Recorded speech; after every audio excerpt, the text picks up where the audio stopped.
We are here because we recognize the immense challenges our world is currently facing. And we understand the monumental amount of action it's going to take in order to reverse this crisis. But we are also here to drive new thinking and to inspire others into action.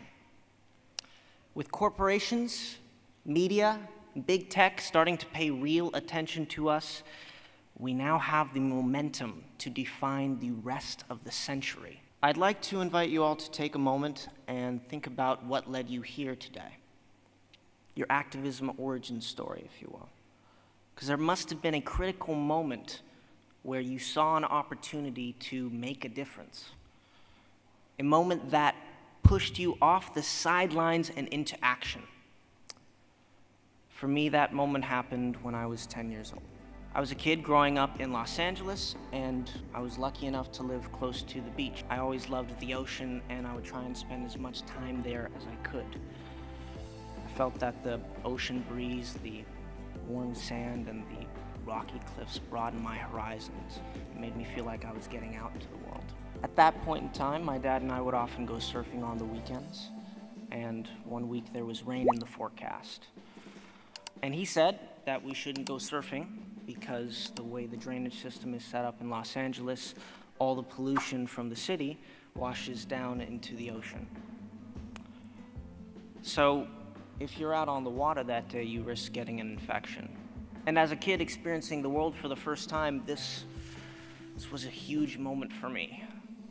You know, to me, the ocean seemed like this infinite thing, and to think that humanity had such an impact on something so vast was mind-blowing.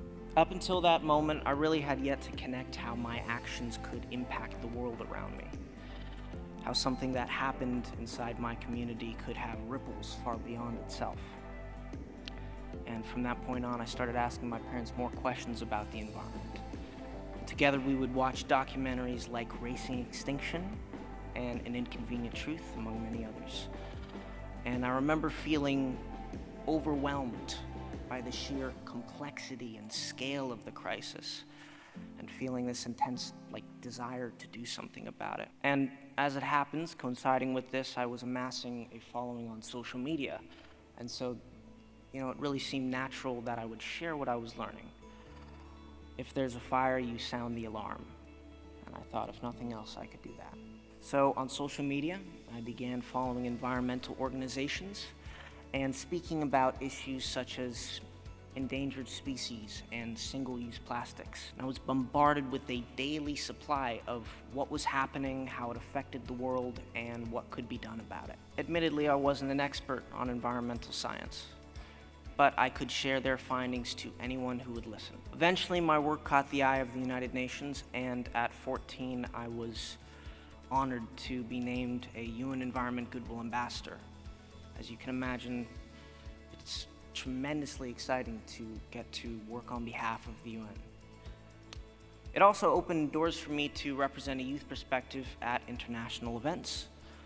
And that same year, I had the opportunity to attend the Illegal Wildlife Trade Conference, the UN 2030 Youth Climate Summit, and the California Global Climate Action Summit. I was no longer just a kid who was sharing stuff on his social media. I was on CNN. It gave me a global platform. Recently, as mentioned before, I partnered with Envision Racing and created an initiative called Trees with Aidan. Our collective goal is to inspire 1 million climate action pledges. For each pledge taken, Envision will plant a mangrove tree entirely for free. And in just 2 years, we've planted over 200,000 trees and counting.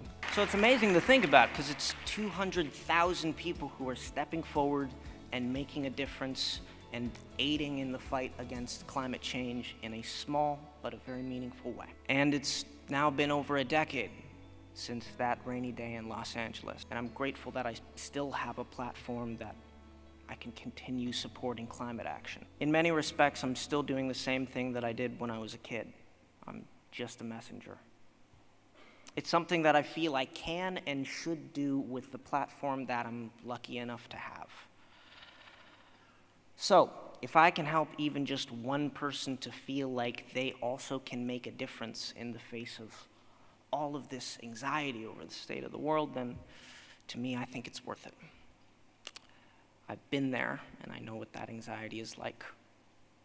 When you look at the scale and complexity of the problems that our world is facing, it's going to be overwhelming from time to time. It's very natural.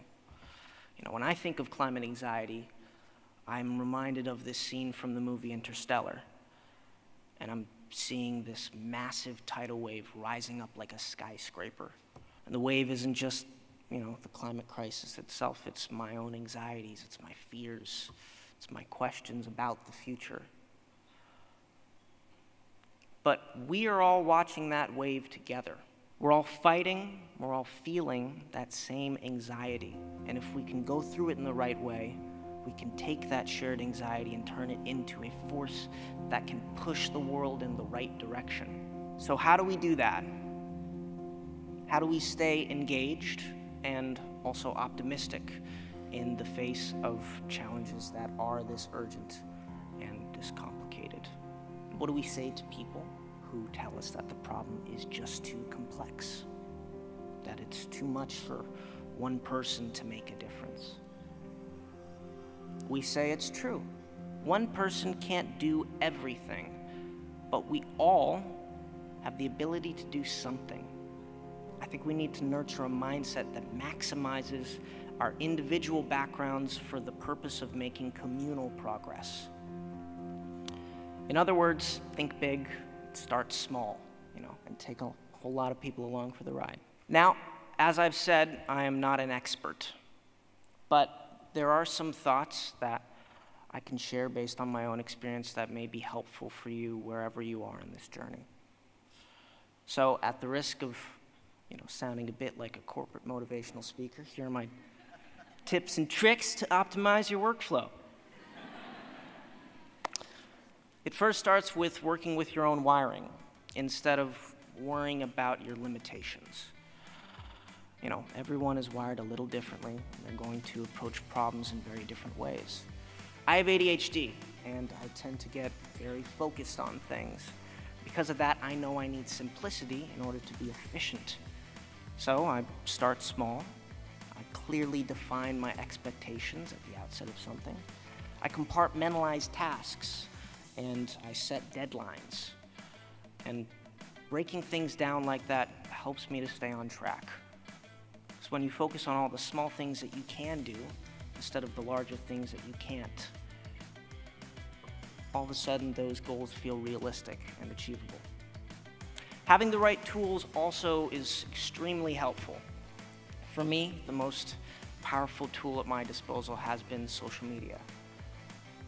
It's not perfect, but it is an incredible vehicle to amplify a message, to reach new audiences, and to build a community out of a shared passion. Now for you, that tool might be technology or a new way of thinking. It might be a space that inspires you to do your best work. But one of the most powerful mechanisms for efficiency is collaboration. Collaboration will help alleviate your anxiety. It allows you to just focus on what you excel at, and in turn, it keeps you from spreading yourself too thin. So I urge you to find a team. Here at One Young World, you all have a unique opportunity to team up with peers from around the world. Here and everywhere else, I urge you to look for people who are doing great work and team up with them, even if their area of expertise is completely different from your own. You have no idea how your respective skill sets or point of views may complement each other. Take, for example, my partnership with Envision Racing. Envision can plant hundreds of thousands of trees, something I obviously couldn't do alone. But I do have the ability to share our vision to a larger audience, and these complementary skills work in tandem toward a common goal of planting 1 million trees. Don't just look for partners, though. You need to look for people who are better than you at something and learn from them. Now, they don't have to be notable figures, just people who are really good at what they do. Personally, a lot of my inspiration comes from musicians I look up to. For example, in 2008, John Mayer gave this amazing seminar on songwriting. And as a young musician, I would just obsessively watch these videos over and over again, each time pulling new information out of it. And I would take these concepts and break them down into their simplest form, and I would see what else they would apply to. Now, I'm sure a lot of you already have mentors and people that you look up to, but I urge you to continually seek out greatness, to be interested in the world. Different people are going to approach problems very differently, and you will find that their philosophy may just revolutionize the way that you do things. Finally, I am reminded of a quote by actor Jason Alexander. He says, "Be gentle with yourself." Given the urgency of these global crises, there will be times that you feel frustrated with yourself. You'll think that, I'm not doing enough. I should be further along by now. I'm making enough progress. And in this moment, your expectations are far beyond your means. But you have to remember to be gentle with yourself, to take a step back, to process, to breathe, to regain that objectivity. We all know good things take time, and that you're gonna stumble, fall. That's just part of it, and it's often how you get better.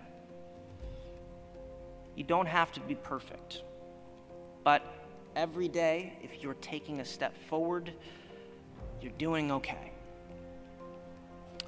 So in conclusion, we do have more power than ever before to drive real solutions and to better the world around us, but it starts small.